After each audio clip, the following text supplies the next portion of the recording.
All right, this is the NFL DFS build. I'm Kevin Roberts. I'm here to break down the Saturday, Sunday main slate at DraftKings. Goal here is to point you to my favorite plays, maybe note some good values, talk about which game stacks look the best, and also look a little bit at ownership. So I'm going to run through each position and just assess everything and let you know what I like for the week. If I help you at all in this video, please give the video a like and also subscribe to the channel for more videos. I try to push out a weekly NFL video for the main slates, and also I try to do a daily video for NBA DFS, aiming to do that again as well today. So let's go position by position, starting with quarterback. Obviously, as far as projections go, Josh Allen and Lamar Jackson look really, really good. The Chiefs are not exactly an easy matchup, but it's Josh Allen. He does pretty much everything for the Bills. We know he can get there as a rusher, and he can still beat them as a passer. Looking back earlier this year when he faced the Chiefs, he wasn't even that good, and he still got 21 fantasy points. So Josh Allen at 8K flat is always going to be on the table. He was my top quarterback play last week, and he smashed for 33 fantasy points. And he's had 22 plus in each of his last 4 games. So honestly, the only reason why you're not playing Josh Allen is if his ownership gets crazy inflated, or if you like a cheaper guy and feel like you need to get in other pieces, or just like a lot of the other pieces to the point where you don't want to spend $8,000 on quarterback. But there's no negative here. Josh Allen is a great play, and I like him a lot again this week. Lamar Jackson is only $100 cheaper, and the ownership is really split across quarterback right now, which is very interesting. I think we can get an edge with that. But these guys currently are taking 17, 18% of the ownership, which is totally fine and makes sense. Lamar Jackson has a better than expected matchup. Houston's pass defense is kind of middle of the pack, but they've given up the most rushing touchdowns to quarterbacks. So that is something that is a little bit interesting. I do fear blowout in this game. I think Houston's riding high, and the number 1 seed could kind of go off here. So Lamar Jackson's a good play. I probably would prioritize Josh Allen over Lamar Jackson, but I see no issue with either of them. Patrick Mahomes comes in at a discount, but Mahomes really hasn't been the usual guy that we're used to seeing. Last week against Miami, he played okay, but he just has not been a big fantasy guy lately. 18, 13, 17, that's his fantasy points over the last 3 games. And over the last 5, his ceiling was 20, and he had 14 in that 5th game. So, I mean, he just really isn't, erupting. He just doesn't have the weapons to really get it done. I think the Mahomes of old, this is a discount, but he's projecting for 20 fantasy points, and he's part of that split ownership with 15% ownership right now. So, if you're looking to spend in the upper tier there, I'm going Allen or Lamar over Mahomes. He's definitely behind them, in my opinion. CJ Stroud is a fine price based off of who he's been as a rookie. His rookie season's been unbelievable. Terrible matchup. I don't envision another blow-up game like last week. That said, he's not going to be owned at all. So there's edge to be had in GPPs if you play Stroud and he ends up just crushing again. I just don't see it happening. Brock Purdy is a totally fine play. He's got the 4th or 5th best projection on the slate, but it's really close. He's probably going to be one of the lower owned options as far as safe quarterback plays go on this slate. Green Bay is not an unbeatable defense. They've been playing really well, but if you look at last week, Dak Prescott had like 35 fantasy points. It was mostly in catch-up mode. Green Bay did play him really well early on in the game. But the 49ers' ability to run the ball, being at home, their stout defense, I just think there's going to be a lot of opportunities for Brock to succeed here.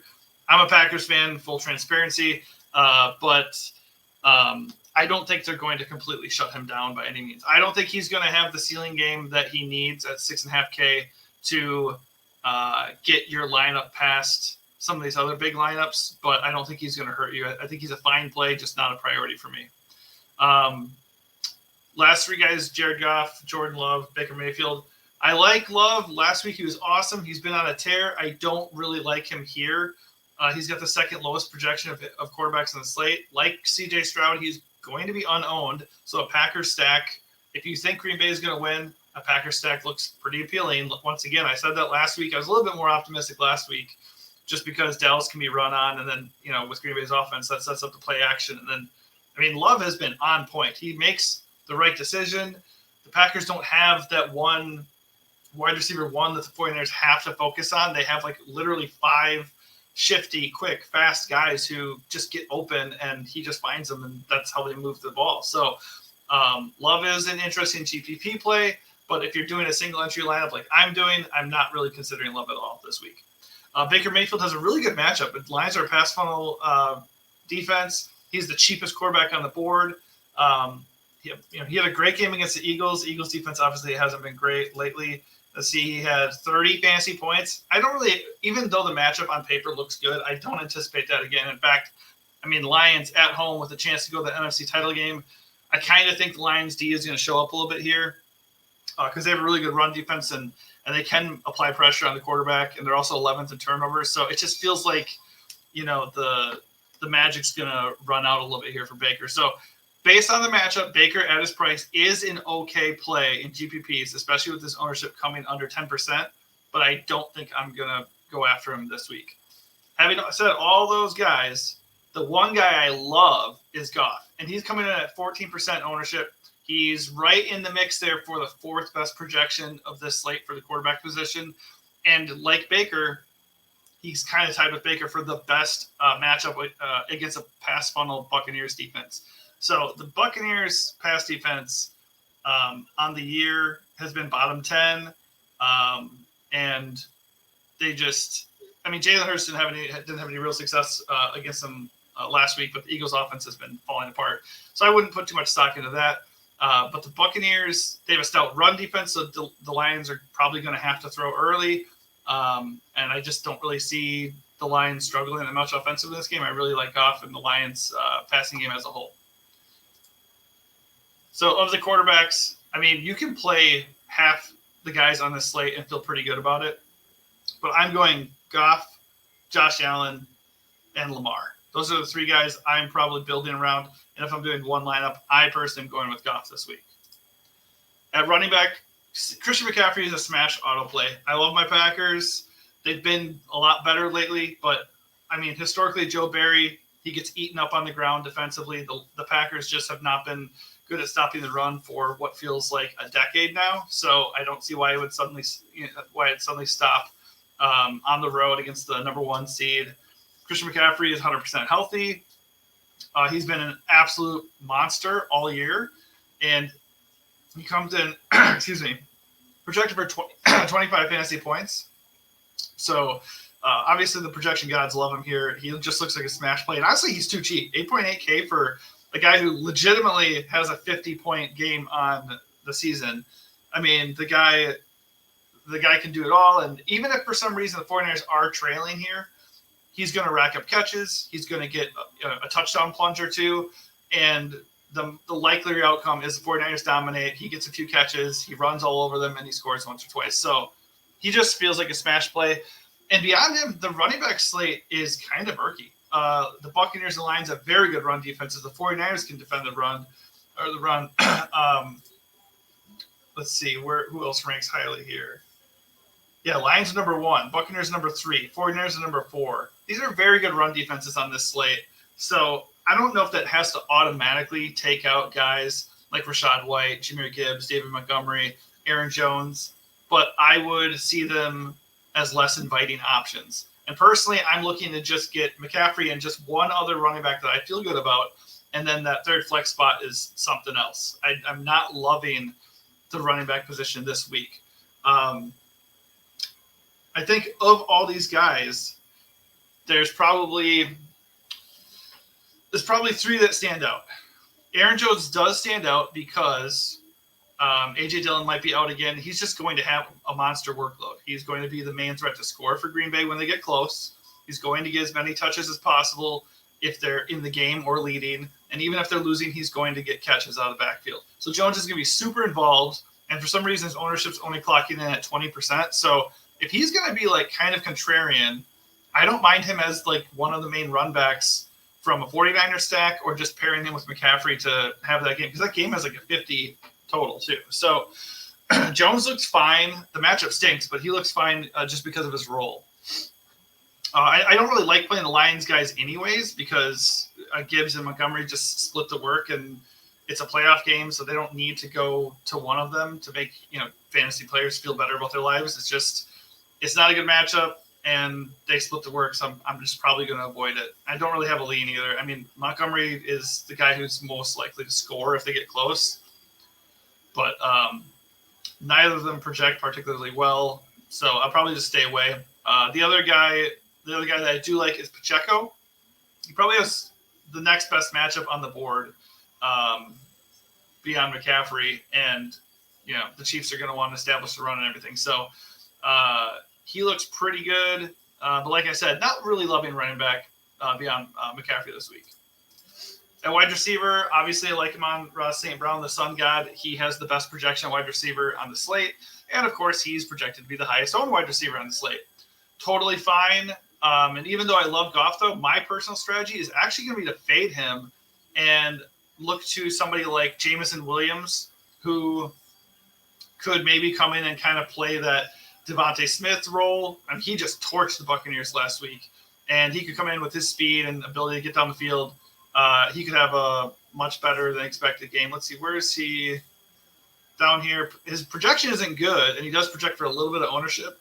But he's a good value. 3.6K for Jameson Williams with that speed in this matchup. I really like that.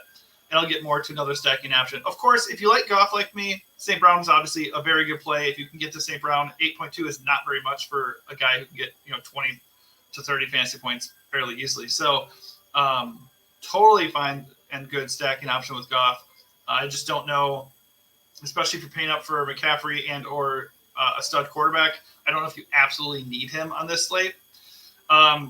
A very nice comeback in that Lions-Buccaneers game is Mike Evans. While I don't think Baker Mayfield's going to be a smash play like he was last week, Mike Evans was too quiet last week. I really expect Mike Evans to be targeted and get going and find some success. I'd imagine he gets a touchdown here this week in what could be a shootout, but even if it's not, if Tampa Bay is going to have any success, it's going to be through the air.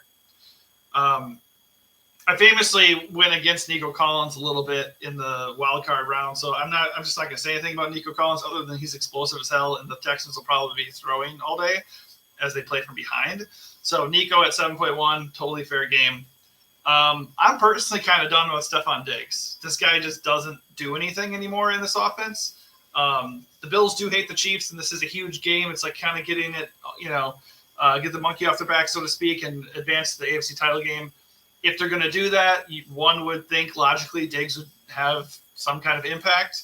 And he actually projects really well. But the only thing that is appealing here to me is that hypothetically he's an elite talent at a good price and not much ownership. So that does make me interested. But I don't mind eating a slightly chalkier Mike Evans as the pivot there.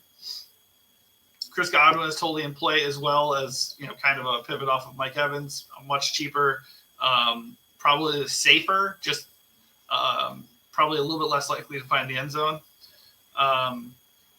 Good luck picking which Packers receiver is going to show up. I mean, Jaden Reed has been a god, and then all of a sudden last week, no catches. And then Romeo Doubs had been doing basically nothing, and then he had the game of his life. So, I wouldn't prioritize one Packers player, but if there is one that I'd be looking at, it'd actually be Christian Watson at 4.2K. That is an awesome punt/value play in a game where the Packers very well could be playing from behind and throwing it quite a bit, and or maybe finally unleashing him. He had one target last week in his first game back from a 5-game layoff, so maybe he's closer to 100% now, and they actually use him. So that would be kind of interesting, especially since he is getting a little bit of ownership, but I wouldn't be surprised if that ticks down a little bit, just because nobody knows what to expect from him, and his projection stinks. At wide receiver, I would monitor Gabe Davis' situation. He missed last week, probably better chance to play this week. He's in play at 5K, but Khalil Shakur is the one who really stands out for Buffalo. Perhaps even if Davis is in, 3.8K for a guy who can take the top off the defense and has been more involved. That's very interesting to me. So I like Shakir, Jameson, Watson for value, and paying up top, I'm looking at Mike Evans and perhaps St. Brown if you can fit him in. Tight end on the season, garbage kind of, but it's actually been a better position than we're used to. And this second round of the playoffs, a little surprising as the playoff field dwindles, that we're in pretty good shape here for tight end. I mean, Travis Kelce up top, he's kind of looking washed if you look at him down the stretch. But if you look at how he did last week, he was back to his PPR ways, man. 7 out of 10 targets for 71 yards, 14 fantasy points.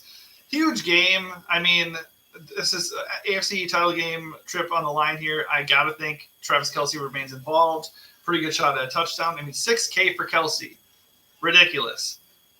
That said, he's going to pick up ownership because he's not very expensive. He's not hard to get to. And obviously, he probably still has the best ceiling on the slate. But for $100 less and no ownership is that other Lions guy I was talking about that I could sack with Goff, Sam Laporta. It looked pretty okay to me last week when he scored a touchdown and he had 3 catches. So if Laporta is feeling better and is going to be less limited in this massive second playoff game, by the way, in a matchup where the Buccaneers are the second worst against tight ends, yeah, fire up Laporta. I love the Laporta, Jameson Williams, Goff stack to start out my core build here. But if you're not with me, I mean, George Kittle, cheap, solid matchup, looks good. I mean, the Packers are just in a situation where if they don't stop the run, and they probably won't, unfortunately, Brock Purdy is going to, continue to look better than he probably is. So just working off the play action, just the fact that they have to account for Deebo Samuel, Brandon Ayuk, and of course C-Mac. I mean, Kittle just could run free. Or Kittle's just called in to block all day like he often is. So Kittle is very risky, but he's an interesting GPP play. But the funny thing is he's actually coming in as the highest owned tight end. And that's, I'm assuming, purely a price play.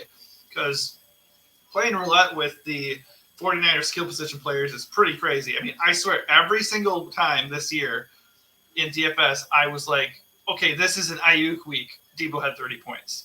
It's like, okay, finally, Kittle, Ayuk went off. Okay, I'm going to play C-Mac at a crazy price. C-Mac does nothing. All 3 of those guys go off. It's always something ridiculous. So, you just good luck. I mean, whoever you're going to pick for the 49ers, I'm sure they're going to have success in this game. But there's going to be 1 or 2 of them that will be quiet, and then the other, 2 will go off. Mark Andrews could be back in this game, so kind of keep an eye on that. Unclear if he'll be limited. Don't know if he'll be super needed in a game that could be a blowout at home. But he's in play. 5K for Mark Andrews. If it's the Mark Andrews we've come to know, 5K is very tough to look away from. Packers kind of split their time with their 2 tight ends. They're both good values, but not safe. Cade Otton had a really good game last week. Lions aren't amazing against tight ends. I think they're bottom 10. Yep. And if he's going to be involved and they're playing from behind, Cade Otton is a punt worth looking at.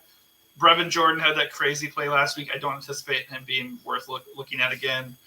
And if Gabe Davis is out, Dalton Kincaid, maybe even Dawson Knox, but preferably Kincaid. They also look pretty good. Moving over to defenses, once again, I'll just echo the same sentiment. Defense is a crapshoot. It just is. But the 3 that stand out the best here. Ravens at home against the Texans. I think this is going to be a little bit of a wake-up game for CJ Stroud. Rookie season is just kind of going to flame out. The Ravens will probably dominate here. He's not really a guy that turns the ball over a lot, though. So I'm not really necessarily looking at the Ravens as my number 1 play. Also, they're going to be pretty chalky. 49ers are going to be the chalk defense, and rightfully so. Again, another number 1 seed at home against an offense that has been erratic on the year. I mean, I don't love it just because they're chalk. They're not cheap. And Green Bay's offense has looked really good. If the Packers can run the ball and set up their offense, very similar to what San Francisco does, then the 49ers defense is probably going to be a bust.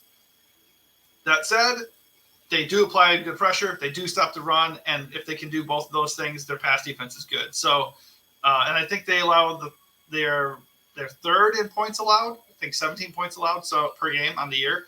So it's not a good matchup for Green Bay, but I don't like the chalk. The third one is the Lions. This, I just feel like kind of like the CJ Stroud thing, but much more likely is Baker Mayfield unraveling. It's just, I mean, I like Baker Mayfield. He's an interesting personality. He had a great game last week. He's the kind of guy you want to root for. But it's in Detroit. The Rams just said it was the loudest environment they ever played in. And it's in a dome with, like, Lions fans who hadn't won a playoff game or had one playoff win in the last, like, 60 years or something. So, yeah, they're coming to play, and the fans are rocking that place out, man. So, Detroit coming in as the 1, 2, 3, 4, 5, 6 owned defense is very appealing to me. I think because their defense is pass funnel, people are going to be a little bit interested in Baker Mayfield and the Buccaneers passing game weapons, and that might make them a little bit afraid to play the Lions defense. That it could be a situation where you actually do use Buccaneers guys, and then you still use the Lions defense anyways, and just bank on them getting sacks and a couple picks, maybe a defensive touchdown. But honestly, I mean, Baker Mayfield still got sacked by the Eagles last week, and Baker Mayfield is not a stranger to turnovers. So, like I mentioned, Lions defense, run defense, very good, and they are 11th in turnovers. So if they can get to Baker Mayfield, I really like them as a little bit of an under-owned defense here. Nobody else really stands out. Even if Green Bay or Houston come in and pull off the upset, not really super excited about their defenses here. KC and Buffalo are just okay. I don't anticipate the Buccaneers defense having a big game. So for the most part, that does it for me. I personally am starting my build off this week. I just do single entry, bigger entry, just one lineup, single entry. And I'm starting with the Lions passing game. I go Goff, Jameson Williams, Laporta, perhaps St. Brown in there as well. And then cram in Christian McCaffrey and work from there. I noted a couple other values. I think Christian Watson and Khalil Shakir are the two that stand out the most to me. And then I'm probably going to fit in the Lions defense. But defense is kind of my last guy in. If the Lions defense is too expensive, then I'll just drop down to the Bills or the Chiefs in a game that I figure is going to be kind of hotly contested. So hopefully I've helped you in some way. It helped you, navigate your process, and hopefully some of these picks play out, pan out for you, and you can win some money. If I helped, or if you go back and you win, and you're like, oh, hey, he helped me out, come back and give this channel a subscribe, give this video a like, and hopefully we'll see you next time. Good luck.